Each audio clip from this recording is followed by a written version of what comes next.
우리 한신교회 우리 청년부 여러분 환영하고 사랑하고 축복합니다. 제가 이제 한 달에 한 번 정도 여러분하고 같이 말씀을 가지고 나눌 텐데, 여러분 우리 한신교회에 우리 청년들이 큰 비전과 꿈을 가지고 성장했으면 좋겠다. 제가 지금 안경을 써서 이제 여러분 얼굴들이 이제 보다 명확하게 보이는 것 같아요. 원래 이렇게 정확하게 멀리까지 보이는 게 눈이군요. 저는 사실 그렇게까지 생각을 못했어요. 그래서 그냥 안 보이면 안 보이는 대로 살자가 제 주관이었는데, 안경을 쓰고 보니까 참 잘 보이네요. 그래서 이제 제가 여러분들 하나하나를 기억하고 이제 기도하고, 또 여러분들이 우리 교회 청년으로, 또 특별히 우리 사부 예배에 더 많은 청년들이 와서 예배드리고, 또 여기에서 비전과 꿈을 가졌으면 좋겠다. 제가 이제 늘 우리 교회에 와서 사역을 하면서 고민하고 기도하는 것 중에 하나가, 이 테크노밸리에 한 4만 명 정도 되는 젊은이들이 근무를 하고 있대요. 그래서 이 주변에 많은 젊은이들이 우리 교회를 또 찾고 여기에서 비전과 꿈을 키웠으면 좋겠다. 여기 있는 우리 청년들 중에서도 멀리 직장 찾지 말고 가까운 직장 찾아서 갔으면 좋겠다. 우리 대학교 다니는 우리 청년들 기도하세요? 이렇게 아멘을 안 하십니까? 이 테크노밸리 쪽은 별로 관심이 없나요? 제가 조사를 해보니까 이 테크노밸리 쪽에 있는 직장이 꽤 괜찮은 직장들이 많다고 제가 들었어요. 생각하기는 여러분들이 비전과 꿈을 가지고 여기에 더 많은 직장에 들어가서 여기에 있는 젊은이들이 우리 교회에 와서 비전과 꿈을 가지고 또 새로운 시대를 준비해 갔으면 좋겠다. 사실은 여러분 한 사람 한 사람이 일당 100의 귀한 사명을 맡은 사람들이에요. 사실 이 시대에 젊은이들이 예수 믿는 비율이 점점 적어지고 있다고 하는 통계가 대부분 지금 기독교 안에 여러 통계를 통해서 나오는데, 제일 적게 나오는 통계는 젊은이들을 요즘 보면 몇 퍼센트일까? 10% 이하. 그러니까 자꾸 적게 나오면 6%에서 7%. 그러면 10명 중에 1명도 안 된다는 거예요. 예수 믿는 사람들. 목사님 때는 10명 중에 한 3명 정도는 예수 믿는 사람들이었거든요. 그런데 사실 우리나라 역사를 보면 여러분들이 이제 지금이야 예수 믿는 사람들이 많은 것처럼 보여지잖아요. 아마 여러분들이 다 주변에 예수 믿는 사람들만 있으니까 우리가 생각하기에는 우리 주변에 예수 믿는 사람들이 많다 보니까 다 예수 믿는가 보다 생각을 하는데, 냉정하게 통계를 보면 10명 중에 2명 예수 믿는 사람이고요. 또 젊은이 중에서는 10명 중에 0.5 그 정도가 지금 예수를 믿는다는 거예요. 그러니까 20명 만나야 1명 정도 예수 믿는 사람이 있을까라고 하는 것이 지금 이 시대의 젊은이들의 모습이다라고 이야기를 합니다. 제가 오늘 말씀을 준비하면서 그런 생각을 했어요. 우리 청년들과 어떻게 말씀을 통해서 함께 은혜를 나눌까? 제가 오늘 말씀의 제목을 기도를 통해서 얻는 은혜라고 정해놓고 함께 은혜를 나눌 텐데, 여러분 기도하면 먼저 떠오르는 게 뭐예요? 기도하면 하나님께 우리가 기도하는 거잖아요. 그리고 가장 먼저 생각나는 게 요구하는 거잖아요. 하나님 뭐뭐 해주세요. 하나님 이런 은혜를 내가 받기를 원합니다. 내가 좋은 직장에 들어가게 해주세요. 좋은 학교에 들어가게 해주세요. 또 좋은 사람 만나게 해주세요. 여러분 배필기도 다 하고 있죠? 철규 형제 해야 돼요. 안 하면 안 돼. 배필기도 꼭 하세요. 하나님은 정말 오늘 제가 이제 말씀을 통해서 같이 보겠지만 대단한 분이세요. 전혀 생각하지 못하는 곳에서도 하나님이 함께 하시면 그 하나님의 역사들이 나타나요. 그것이 오늘 욥을 통해서 우리에게 기도가 무엇인가를 가르쳐주고 있어요. 사실은 기도라고 하는 것은 꼭 우리 기독교 안에만 있었던 것이 아닙니다. 사실은 우리 할아버지 할머니들 대대손손 기도했어요. 그때는 하나님을 잘 모르니까 어떻게 기도했냐면 정한수 떼어놓고 여러분 뭐 지금이야 다 아파트에 여러분이 사시니까 옛날 목사님이 어릴 때 보면 시골 집에 가면 뒤에 큰 나무가 있는데 그 나무 밑에 물 뜯어 놓고 빌었던 것이 우리 할아버지 할머니들이 가졌던 신앙이었습니다.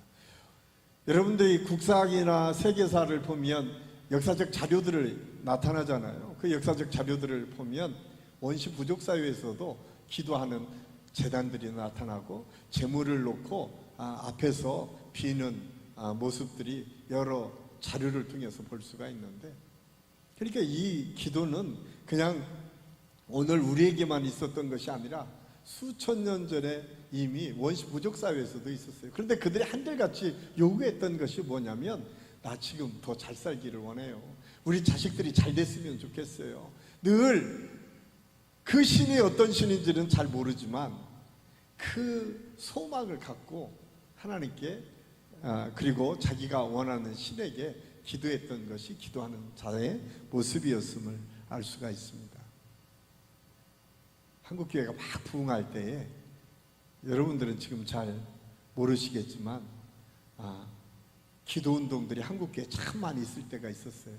그때는 언제냐면 목사님이 한참 사역을 시작할 때만 하더라도 한 30년 전이니까 1990년대 제가 이제 목회를 할 때 목사님이 젊어 보이는데 30년 전이니까 여러분, 그래도 목사님이 좀 나이가 좀 들어가지고 이제 젊어 보인다고 하니까 다들 비웃는데 가경이 지금 비웃는 거지? 그런데 사실은 목사님이 60이 넘었어요. 그러니까 30년 전이면 30대 때, 그때는 기도운동들이 어떻게 있었냐면 21일 기도, 40일 기도, 또한 100일 기도, 이렇게 특별 새벽 기도, 이런 것들이 너무 많이 있었어요. 그래서 기도를 누구나가 교회에 오면, 그리고 심지어는 이렇게 교원교회에 다닐 때는 아침 저녁으로 그때만 하더라도 학교 갈 때 교회 들려서 기도하고, 학교에서 끝나면 교회 와서 기도했던 사람들이 의외로 많이 있었어요. 목사님 때는. 지금 우리 교회에 그런 청년들이 있나? 이 주변에 있는 사람들 중에 그런 분들이 있나요? 제가 이제 꿈꾸는 거는 그런 꿈을 꿔요. 지금 테크노밸리에 있는 이 젊은 사람들이 퇴근하기 전에 우리 교회 와서 기도하고 갔으면 좋겠다. 이게 이제 저의 소망이에요. 그런 비전과 꿈을 가지고 우리 교회가 그렇게 쓰임받았으면 좋겠다. 많은 젊은이들이 이곳에 와서 하나님을 만나고 하나님의 은혜를 통해서 비전과 꿈을 품고 함께 기도함으로 하나님의 영광을 드러내는 그 꿈이 제게 있어요. 여러분도 함께 그 꿈을 가지고 함께 기도했으면 좋겠습니다. 그런데 이런 기도운동이 점점 약화됐어요. 그거를 여러 가지 이유를 들어서 얘기하겠지만, 우리가 잘 아는 필립 얀시라고 하는 기독교 영성 작가가 있어요. 이분이 쓴 책 중에 기도라고 하는 책을 보니까 그 기도라는 책에 5가지로 요즘 왜 젊은 사람들이 기도하지 않는지에 대해서 얘기하고 있어요. 그 첫 번째가 뭐냐면 과학이 발달했대요. 예전에는 농경사회에서 비가 안 오면 그들이 할 수 있는 것이라고는 하나님께 기도하는 것밖에 없었어요. 하나님 비 내려주세요. 근데 요즘은 어떻게 바뀌었어요? 저기압이 어디에 형성되어 있는지 먼저 살펴보는 거예요. 수로를 어떻게 만들어서 그냥 멀리 있는 물을 끌어다 농사를 지을까를 고민하고 있어요. 심지어는 금속 입자를 이렇게 공기 중에 퍼뜨리면 그게 구름이 되어서 비가 온대요. 정말 우리가 살아가는 시대가 이렇게 바뀌었어요. 그러다 보니까 기도하는 것보다 과학적인 힘을 얻는 게 훨씬 편하다고 생각하며 기도하기를 쉬고 있다. 두 번째로 그가 이야기하는 것 중에 하나는 기도에 대한 회의적인 생각이라고 해요. 기도에 대한 회의적인 생각은 뭐냐면, 요즘 사건 사고가 많이 있잖아요. 세상에 이 태풍도 일어나고 핵폭탄도 막 터진다고 힘들게 하는 많은 일들이 일어나고, 요즘은 심지어는 이 테러들이 막 일어나잖아요. 기도해봤자 그게 해결될 수 있을까? 그런 생각들이 있다는 거예요. 그게 기도를 멈추게 하는 요인 중에 하나다. 세 번째로는 이게 이제 한국 사회에서는 가장 확실하게 나타나는 현상 중에 한 배부르고 따순 거예요. 먹고 살만해진 거예요. 여러분의 부모님 세대는 먹을 것이 없었어요. 믿어지지 않죠. 그런 말을 했다고 해요. 와, 아빠 먹을 것이 없었으면 라면 끓여 먹으면 되지.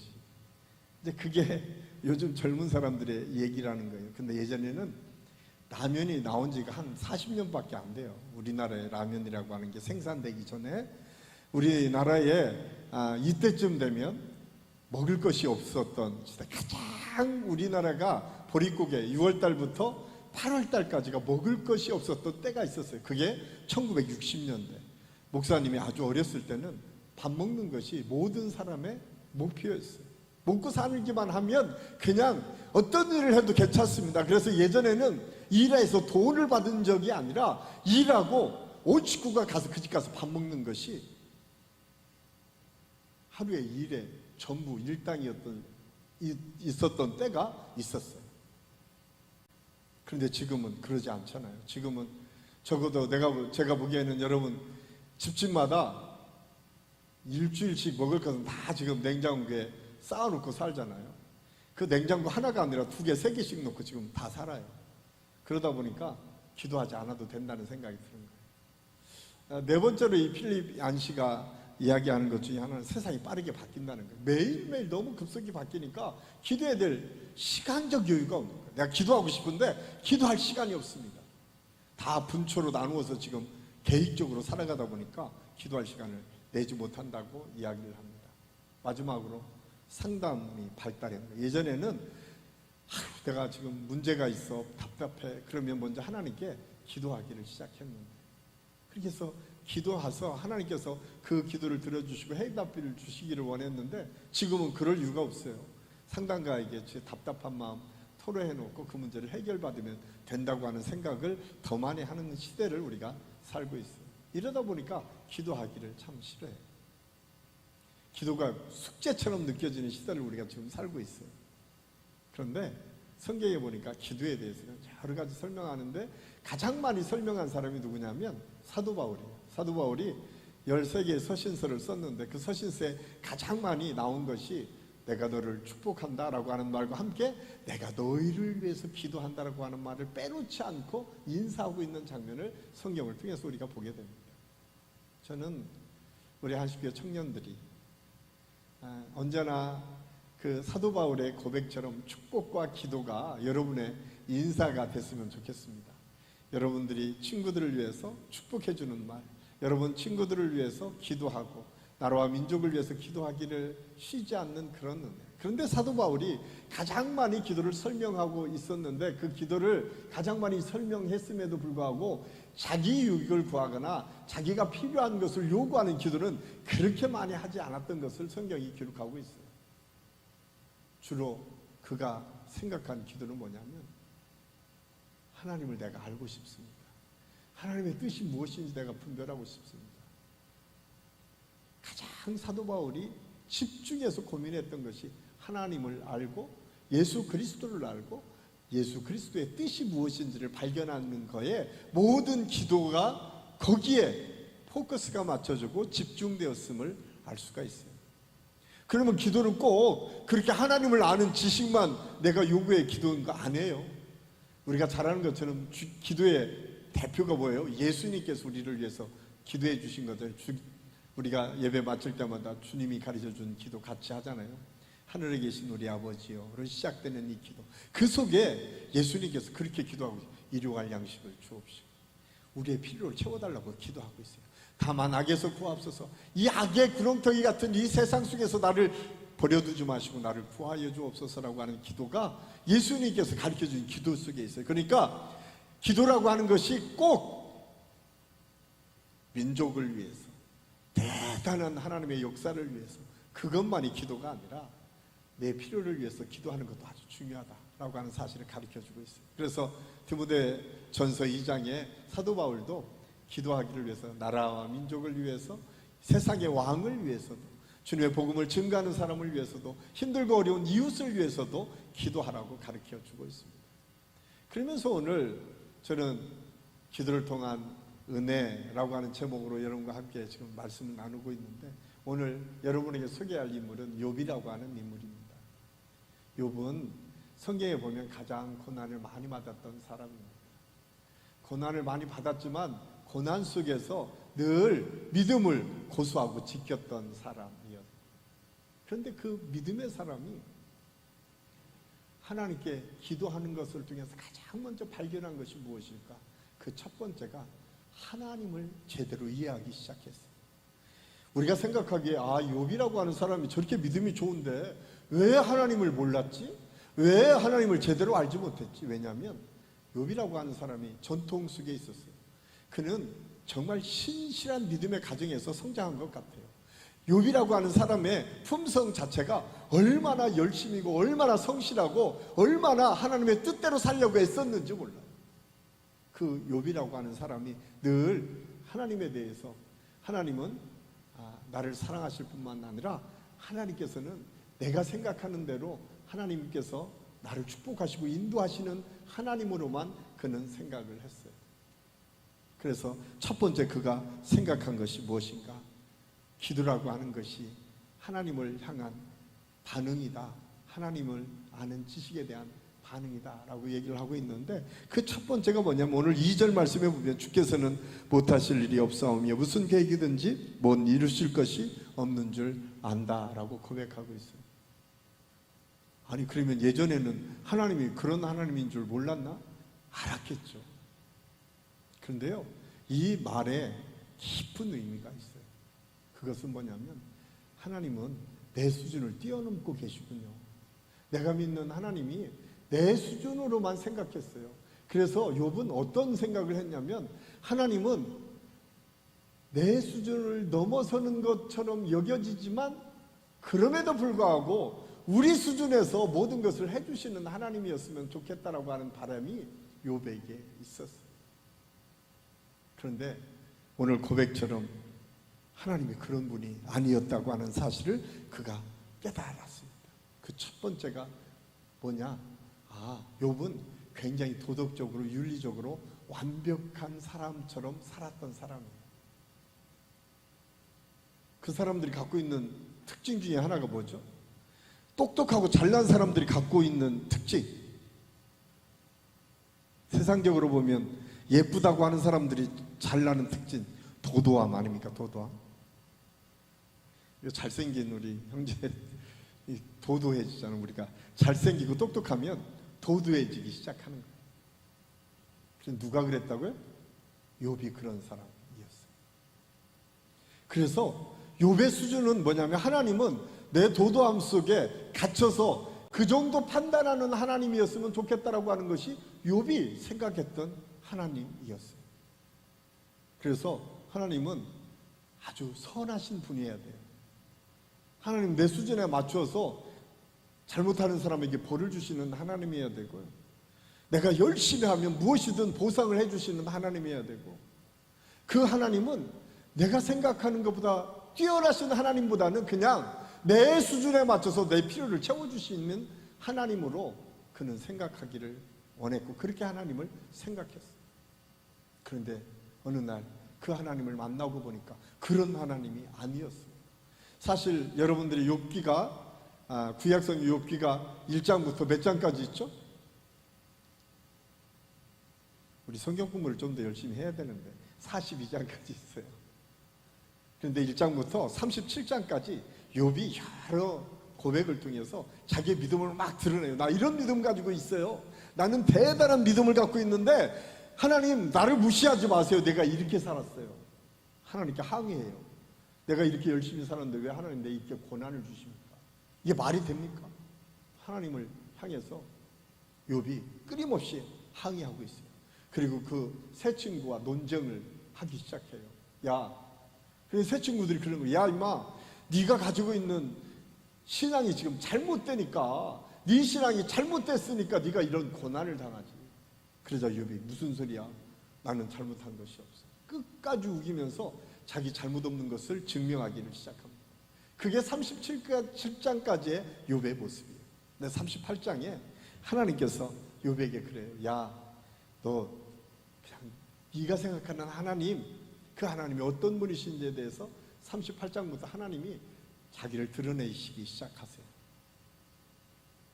그 첫 번째가 뭔가, 야, 너는 깨달음을 어둡게 하는 사람이다 라고 얘기를 해요. 욥을 향해서 그렇게 말씀하는 거예요. 욥이 깜짝 놀라죠. 아니 무슨 소리예요? 나는 하나님을 정말 하나님께서 원하시는 방법대로 신앙생활을 했는데 왜 하나님은 내게 이렇게 고난만 주십니까?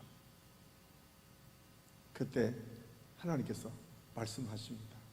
욥에게 이 모든 과정을 통해서 하나님께서 주시는 것은 나는 네가 생각하는 하나님이 아니다. 너의 도덕적이고 윤리적이고 인과응보적인 수준에서의 우리의 하나님이 아니고 그것을 초월해서 우리의 인간의 생사화복을 주관하실 뿐만 아니라 우리의 인생을 새롭게 바꾸어 가시는 하나님이시다.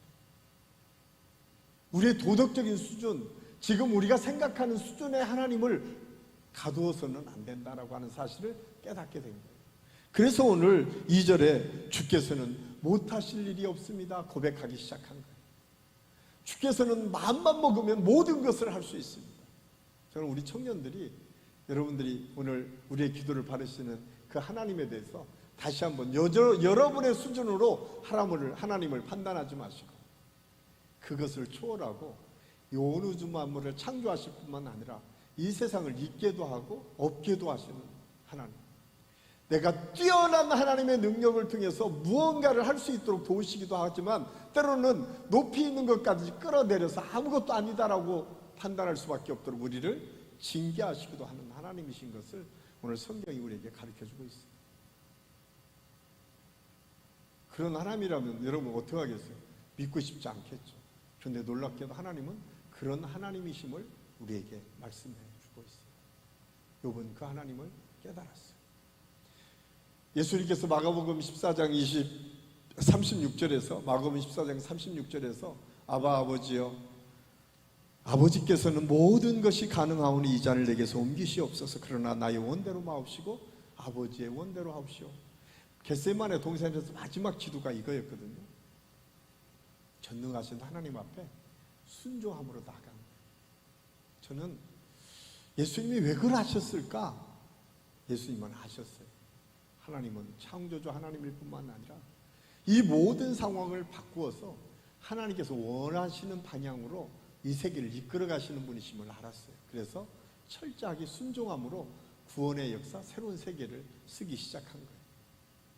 저는 우리 한식의 우리 청년들이 여러분이 믿는 하나님을 시시하게 여러분의 수준에 맞춰서 하나님이 생각하는 정도가 아니라 그것을 뛰어넘어서 모든 것을 하시는 하나님, 내 필요를 채워주실 뿐만 아니라 이 세계 모든 문제도 한꺼번에 없어지게도 하고 또 새롭게 만들어낼 수도 있는 능력의 하나님이 저와 여러분이 믿는 하나님이심을 믿으시기를 바랍니다. 그것이 욥의 첫 번째 고백이에요. 두 번째 고백이 뭐냐? 그 하나님과 대화를 하다 보니까 욥이 뭘 깨달았냐면 하나님 말씀 듣는 게 너무 중요하구나라고 하는 것을 깨닫기 시작한 거예요. 그전에는 욥이 어떤 생각을 했냐면 자기가 꽤 똑똑하고 잘났었거든요. 욥이 얼마나 대단한 믿음인지 아세요? 욥이 원래 하나님께서도 인정하는 믿음의 사람이었어요. 욥기 1장에 보면 하나님께서 야, 세상에 가 있는 저 욥이라고 하는 사람을 봐라. 욥이 얼마나 믿음이 좋은지. 사탄이 와서 아니요 하나님, 저 사람에게 하나님께 다 축복해 주셨으니까 저렇게 믿음이 좋죠. 다 뺏어가면 그 믿음 잃어버리지 않겠어요? 그러자 야, 목숨만 네가 걷어가지 말고 나머지는 네가 다 해 라고 하니까 사단이 하루아침에 10 자녀와 모든 재산을 다 빼앗아가 버렸어요. 그때 욥이 고백을 이렇게 해요. 한번 욥기 1장 20절에서 22절 한번 띄워줘 보시죠. 욥기 1장 20절에서 22절 우리 같이 한번 읽겠습니다. 욥이 일어나 겉옷을 찢고 머리털을 밀고 땅에 엎드려 예비하며 이르되 내가 모태에서 알몸으로 나와 싸운즉 또한 알몸이 그리로 돌아올지라. 주시니도 여호와시오 거두시니도 여호와시오니 여호와의 이름이 찬송을 받으실지인다 하고 이 모든 일에 욥이 범죄하지 아니하고 하나님을 향하여 원망하지 아니하니라. 참 대단하지 않아요? 하루에 10자씩 다 잃어버리고 그 많은 재산을 잊어버렸는데 욥은 뭐라고 하냐면 내가 하나님 원망하지 않겠습니다. 이거로 죄짓지 않겠습니다 라고 하는 것이 욥의 고백이에요. 이렇게 믿음이 좋은 사람 여기에 누가 있을까요? 이 세상에 아마 이렇게 믿음 좋은 사람은 찾기가 어려울 거예요. 그런데 그 욥이 뭐라고 얘기를 하냐면 오늘 3절 말씀에 보니까 이렇게 고백하고 있어요. 우리 3절 말씀 같이 읽겠습니다. 무지한 말로 이치를 가리는 자가 누구니이까? 나는 깨닫지도 못한 일을 말하였고 스스로 알 수도 없고 헤아리기도 어려운 말을 말하였나이다.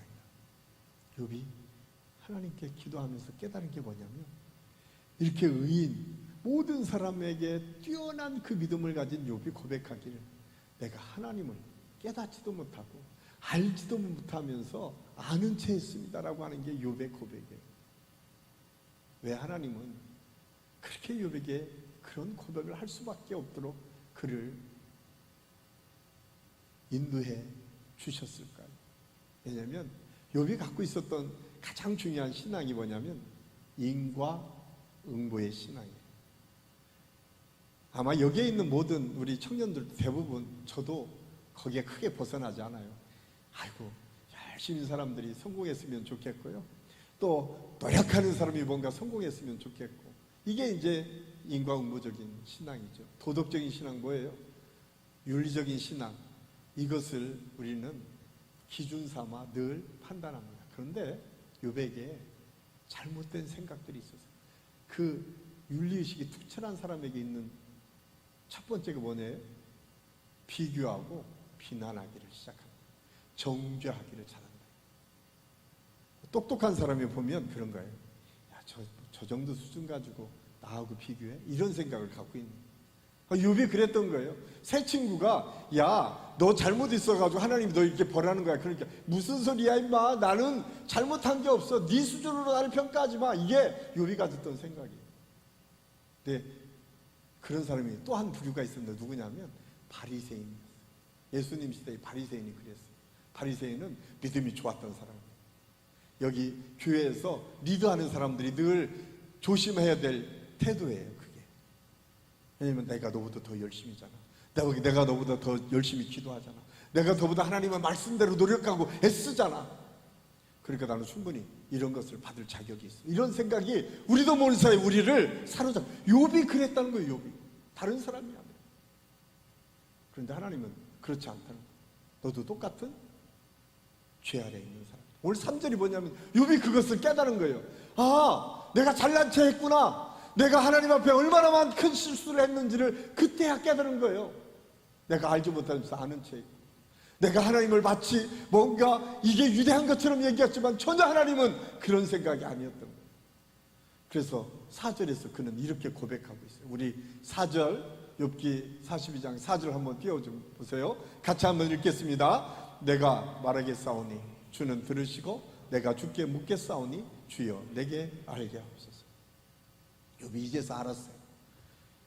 내가 생각하는 것이 전부가 아니군요. 하나님 내가 주께 묻겠습니다. 말씀해 주시고 주님이 말씀하시면 내가 듣고 그대로 행동하겠습니다. 이것이 기도라는 거예요. 기도가 거창한 것, 기도가 내 요구를 그대로 들어서 하나님께서 내게 축복해 주시고 뭔가 이뤄가는 것이 아니라 기도는 하나님께 묻고 하나님께서 주시는 은혜를 통해서 내가 대답을 듣고 마지막으로 하나님께 바쳐가는 거예요. 기도는 하나님께 바쳐가는 거예요. 사랑하는 우리 하시게 청년 여러분, 기도가 여러 가지 기도하는 기능이 있을 것입니다. 오늘 욥을 통해서 주시는 첫 번째는 하나님은 우리의 수준을 뛰어넘는 하나님이구나. 그렇기 때문에 여러분이 어떤 기도를 해도 하나님께서는 충분히 들어주시고 응답하실 만한 하나님이심을 여러분 믿으시길 바랍니다. 갑자기 내가 이뻐주고 싶으면 이뻐달라고 기도해도 돼요. 하나님이 어떻게 하실지 아무도 몰라. 중요한 거는 여러분이 전적으로 그 위대하신 하나님을 인정하고 그 하나님께 나아가는 것이 중요합니다. 우리 수준으로 하나님을 자꾸 끌어내리지 마세요. 하나님은 우리 수준을 뛰어넘을 뿐 아니라 도덕적이고 윤리적이고 인과응보적인 이 세계 차원을 뛰어넘어서 창조 질서, 새로운 창조를 만들어 가시는 하나님이 우리가 믿는 하나님이시다. 뿐만 아니라 그분이 우리에게 그렇게 말씀한, 내가 너희에게 듣겠다, 그리고 내가 너희에게 말해주겠다. 이것이 기도를 통해서 끊임없이 소통되는 하나님의 역사입니다. 그리고 기도의 최종점은 뭐냐면 내 생각대로가 아니라 하나님의 뜻대로 나를 맞춰가는 거예요. 그러면 여러분, 하나님 손에 붙잡히면 여러분이 생각하는 것보다 훨씬 더 멋있고 아름답게 우리의 인생을 바꾸고 가시는 하나님이세요. 욥은 그것을 나중에 깨달았어요. 그리고 그가 고백한 것이 이 고백의 5절입니다. 우리 5절 같이 한번 읽겠습니다. 시작. 자, 다시 한번 시작. 내가 주께 대하여 귀로 듣기만 하였사오나 이제는 눈으로 주를 배웠나. 그 전까지는 내가 들었던 믿음이었어요. 그런데 내가 이제 보기 시작하는 거예요. 보기 시작하면 어떻게 바뀌는 거예요? 제가 안경을 바꾸니까 이렇게 보이기 시작하는 거예요. 혜원이 얼굴도 이제 자세히 보이고, 우리 집사님 얼굴도 저 뒤에 있어도 눈이 이제 뚜렷이 보여요. 옛날에는 그냥 윤곽만 보이고 뚜렷하게 안 보였어요. 여러분, 욥이 그렇게 생각했던 거예요. 욥은 이제 하나님을 보기 시작한 거예요. 그러니까 그 눈이 바뀐 거예요. 아, 내가 비교했던 대상, 내가 우습게 생각했던 사람이 너무 귀하게 보이는 거예요. 아, 내가 저 정도보다 훨씬 더 내가 나은데라고 생각을 했는데 어느 순간 나를 보니까 내가 너무 형편없어지는 거예요. 아, 저 사람 정말 괜찮네. 아, 우리 주변에 우리 친구들 보니까 내가 기도해야 될 일들이 막 생기기 시작하는 거예요. 왜? 그전에는 보이지 않았어요. 왜? 눈이 어두워서. 그게 뭔지 몰랐기 때문에. 그런데 욥은 하나님을 만나고 보니까 그 눈이 바뀌어서 이제 기도해 줘야 될 사람들이 보이기 시작했고, 내가 도와 주어져야 될 사람들이 보이기 시작했고, 나보다 훨씬 더 하나님의 뜻을 이루어가야 될 믿음의 사람들이 보이기 시작하는 거예요. 그것이 오늘 기도를 통해서 얻은 욥의 결론입니다. 그래서 욥이 그렇게 6절에 고백하여 죄를 뒤집어쓰고 회개하기를 시작해요. 왜? 하나님을 만나고 나를 보니까 내가 얼마나 부족한 사람인지를 깨달아 알기 시작했거든요.